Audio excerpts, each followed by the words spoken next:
ناظرین کرام، استقبال ہے آپ کا ہمارے اس یوٹیوب چینل پر۔ ناظرین کرام، ہم نے آپ کو اپنے اس ویڈیو کے اندر اس سے پہلے کے 2 سبق کو پڑھا چکے ہیں، جس میں سے ایک تختی نمبر 3 ہے، جس کو ہم نے آپ کو پڑھایا تھا، جس میں حرکات ہے، زبر زیر پیش ہے، اور اسی طریقے سے اس کا مشق بھی کرایا تھا۔ اور کل کی ویڈیو میں ہم نے جو ہے تختی نمبر 4 حروف مدہ کو پڑھایا تھا، جو حروف مدہ 3 ہیں، الف یا و، ہم نے ان کو پڑھایا۔ تو آئیے آج ہم سبق نمبر 3 تختی نمبر 4 کا ہی سبق نمبر 2 پڑھاتے ہیں، جس کو کھڑا زبر کھڑی زیر الٹا پیش کہا جاتا ہے۔ زبر ہم نے دیکھ ہی لیا کہ حمزہ کے اوپر کس طریقے سے زبر بنا ہوا ہے۔ حمزہ کے اوپر ہے زبر ہے، حمزہ کے نیچے ہے زیر ہے، حمزہ کے اوپر ہے گول ہے پیش ہے۔ اسی طریقے سے اب ہم کو پڑھنا ہے کھڑا زبر کھڑی زیر الٹا پیش۔ تو چلیے ہم اپنی ویڈیو کو شروع کرتے ہیں۔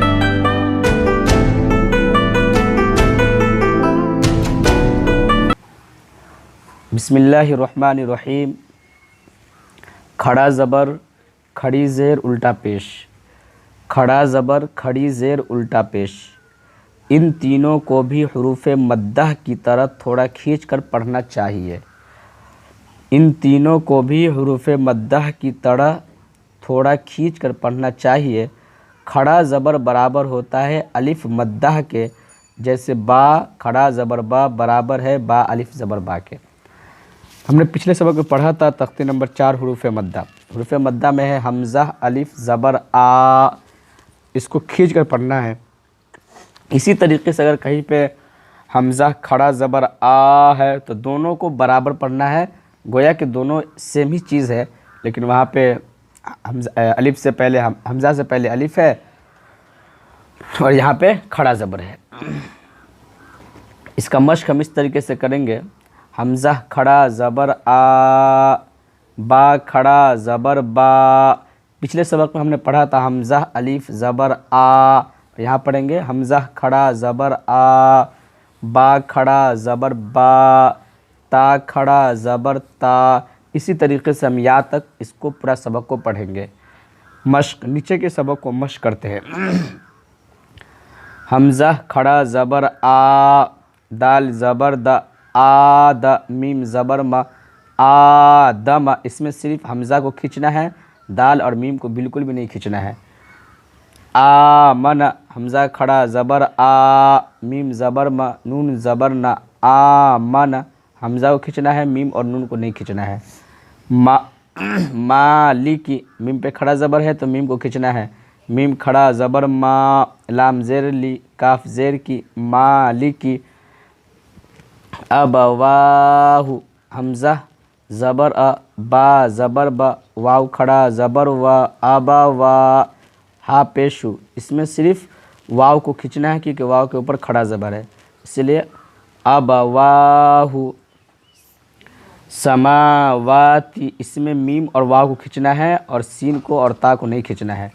غاوین، اس میں صرف غین کو کھینچنا ہے اور یا کو بھی کھینچنا ہے، اس لیے کہ یا کے نیچے زیر ہے یا مدہ ہے، اسی لیے یا کو بھی کھینچنا ہے اور غین کو بھی کھینچنا ہے، جیسے غاوین۔ نون کو بالکل بھی نہیں کھینچنا ہے۔ یا صالح، یہاں پہ یا کو بھی کھینچنا ہے، صاد کو بھی کھینچنا ہے، لام کو بھی کھینچنا ہے، یا کو کھینچنا ہے، صاد کو کھینچنا ہے، لام کو نہیں کھینچنا ہے اور ہا کو بھی نہیں کھینچنا ہے، اسی لیے کہ یا کے اوپر کھڑا زبر ہے، صاد کے اوپر کھڑا زبر ہے۔ یا کھڑا زبر یا، صاد کھڑا زبر صا، یا صا، لام زیر لی، یا صالح پیش ہو، یا صالح۔ حمزہ زیر ای، لام کھڑا زبر لا، الہ پیش ہو، الہ، نون الف زبر نا، الہنا۔ الف کے اوپر الف مدہ ہے اس لیے اس کو کھینچنا ہے۔ ہاذا، حمزہ ہا کھڑا زبر ہا، زال الف زبر ز، ہاذا، کاف زیر کی، تا کھڑا زبر تا، کتا، با پیش بو، کتابو، را زیر ری، سین کھڑا زبر سا، ریسا، لام کھڑا زبر لا رسالہ تا زیر تی رسالاتی، زال کھڑا زبر زا لام زیر لی زالی کاف زبر کا ذالکا۔ تو اسی طریقے سے ہم تمام سبق کو پڑھیں گے، جس پر بھی ایسا کھڑا زبر رہے گا اس کو کھینچنا ہے، جس پر اس طریقے سے زبر رہے گا اس کو نہیں کھینچنا ہے، جس کے اوپر الف بھی رہے گا الف مدہ رہے گا اس کو بھی کھینچنا ہے، اور جس یا ساکن سے پہلے زیر ہوگا تو اس یا کو بھی کھینچنا ہے۔ ان تمام چیز کو کھینچنا ہے، اور جس کے اوپر زبر زیر پیش رہے گا اور اس سے آگے پیچھے کچھ بھی نہیں رہے گا تو اس کو نہیں کھینچنا ہے۔ تو ناظرین کرام، یہ ہے آج کا ہمارا سبق۔ امید ہے آپ کو یہ سبق سمجھ میں آئے۔ آپ ہمارے چینل پر نئے ہیں تو چینل کو سبسکرائب کر دیں، ویڈیو کو لائک کر دیں اور اپنے دوستوں تک شیئر کر دیں۔ شکریہ، جزاکم اللہ خیر و احسن الجزا۔